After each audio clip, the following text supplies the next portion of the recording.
Shut your mouth. You can't do this. I said shut up! And get gun out of my face! Down on the ground, now! Ow, no!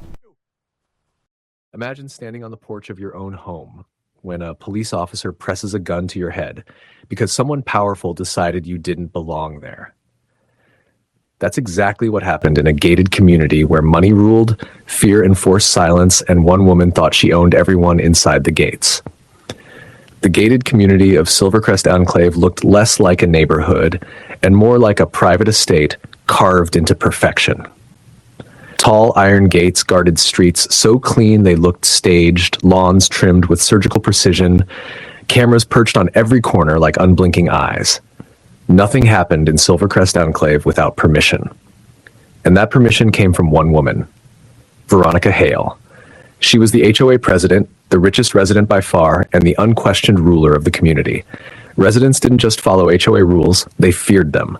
Veronica decided who renovated, who parked where, who stayed, and who quietly disappeared after violations piled up. Inside those gates, she was law, judge, and executioner. What no one inside Silvercrest Enclave knew was that outside those gates, Veronica's name was already circulating in federal files. Fraud, embezzlement, racial discrimination, abuse of authority. The FBI had been circling her for months, but Veronica's money and connections made her untouchable. She had lawyers, politicians, and police chiefs on speed dial. Catching her would take something personal. That was when the Elijah Reed moved in. A six-figure moving truck rolled through the gates one quiet morning, unloading into one of the most expensive homes on the block. The sale was legal, and Veronica had not approved it. That alone made him a problem.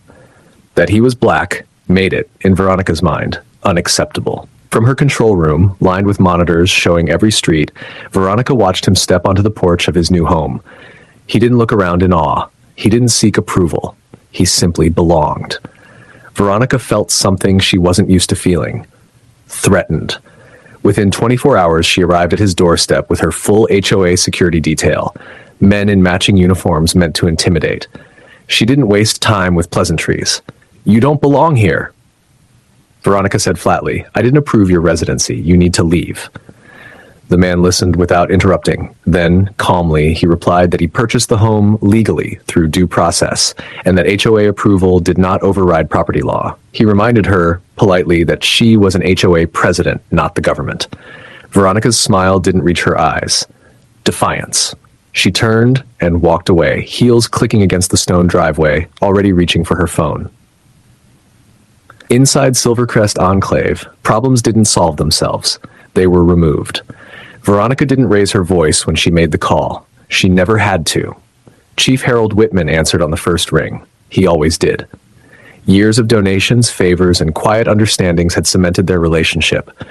Veronica didn't explain the situation. She didn't need to. Her words were sharp and direct. "There's a black man in my neighborhood," she said. "I want him gone. Immediately." The chief opened his laptop while she spoke. He pulled the man's name from the property records and ran it through every database he had access to. No criminal record, no political ties, no visible wealth trail beyond the house itself. Nothing. To Chief Harold Whitman, that meant one thing. Easy. He assured Veronica it would be handled and ended the call, already forming the story in his head. Suspicious activity, trespassing, disorderly conduct, it didn't matter. Something would stick. He picked up his radio and called one officer in particular, a white cop known for being aggressive, known for not asking questions, known for doing exactly what he was told. "Go deal with a situation in Silvercrest Enclave," the chief said. "Homeowner claims there's a suspicious individual. I want him removed." The next morning, just after sunrise, the Elijah stepped out onto his porch. He was barely down the steps when the patrol car rolled to a stop in front of his driveway. The officer didn't greet him. "What are you doing here?" Officer Ryan barked. "We got reports of a suspicious black man in this area." The man looked around, then back at the officer, calm, controlled. "I live here," he said. "This is my house." The officer laughed, loud, mocking. "You expect me to believe that in a place like this?" He gestured at the property like it was evidence against him. "There's no way you own this house." "I do," the man replied evenly. "Then prove it." Officer Ryan Kessler snapped. "ID.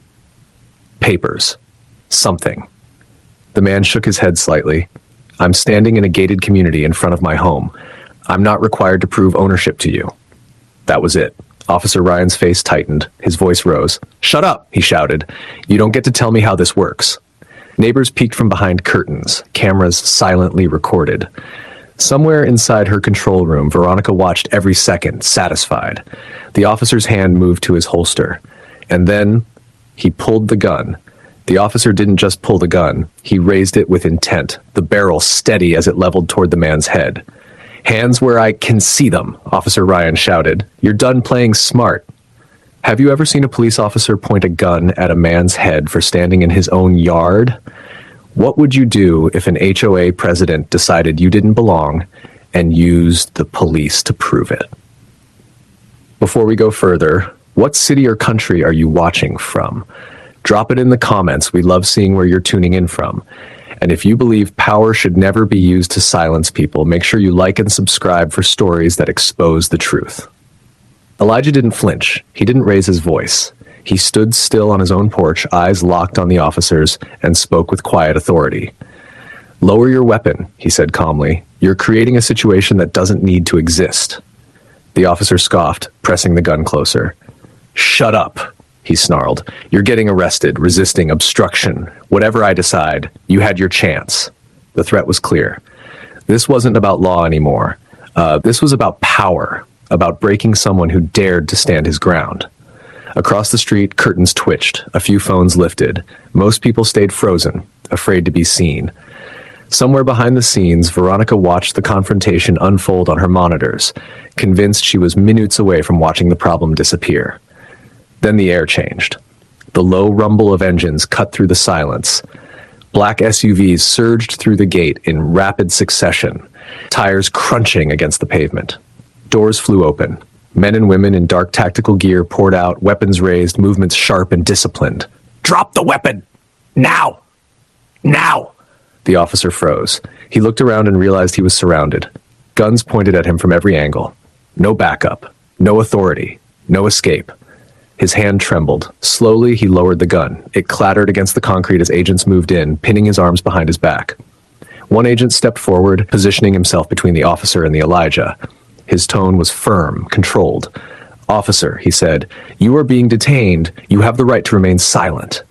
The officer's face drained of color. Another agent turned to the man on the porch, not with suspicion, but with respect. Sir, the agent said quietly, are you hurt? The man shook his head. No. Wait, sir? Officer Ryan blurted, staring at Elijah in disbelief. Why are they calling you, sir? Elijah stepped forward slowly, calm as ever, meeting the officer's panicked stare. You were sent here to arrest me, he said evenly, but you were never the one in control. The officer swallowed hard. Who are you? Elijah didn't raise his voice. He didn't need to. I'm a federal undercover agent, he said. This house is my assignment, and I'm here to investigate the HOA president, Veronica. The officer's face went completely pale. At that exact moment, the front door across the street burst open. Veronica stormed outside, fury written across her face. What is all this? She shouted. Who authorized these vehicles? This is private property. No one looked at her. No one answered. An agent broke away from the formation and walked straight toward her. Veronica's voice grew louder as she marched toward the agents, heels striking the pavement like commands she expected to be obeyed. You don't have the right to be here, she snapped. This is a private community. I run this neighborhood. I want all of you off my property, now. No one slowed down. An agent stepped directly in front of her, blocking her path. His expression was flat, professional, immune to intimidation. He reached for his cuffs. Veronica, he said, you are under arrest. The words didn't register at first. Veronica laughed, a sharp, disbelieving sound. Arrested? Do you know who I am? She demanded. I own half this community. I know the police chief personally. The cuffs closed around her wrists, her face drained of color. This is a mistake, she shouted as agents guided her toward one of the SUVs. I didn't do anything wrong. He doesn't belong here. He's the problem. No one listened. Across the street, neighbors stared openly now, no longer hiding behind curtains. Veronica's authority evaporated in real time as she was placed in the back of the vehicle she never believed she'd see from the inside. The investigation moved fast. Agents confirmed everything within hours. Phone records showed Veronica's call to Chief Harold Whitman, demanding the man be removed. Department logs proved the chief ordered the arrest without cause. Body cam footage and witness statements exposed Officer Ryan Kessler's actions. Financial audits uncovered years of HOA funds diverted into Veronica's private accounts.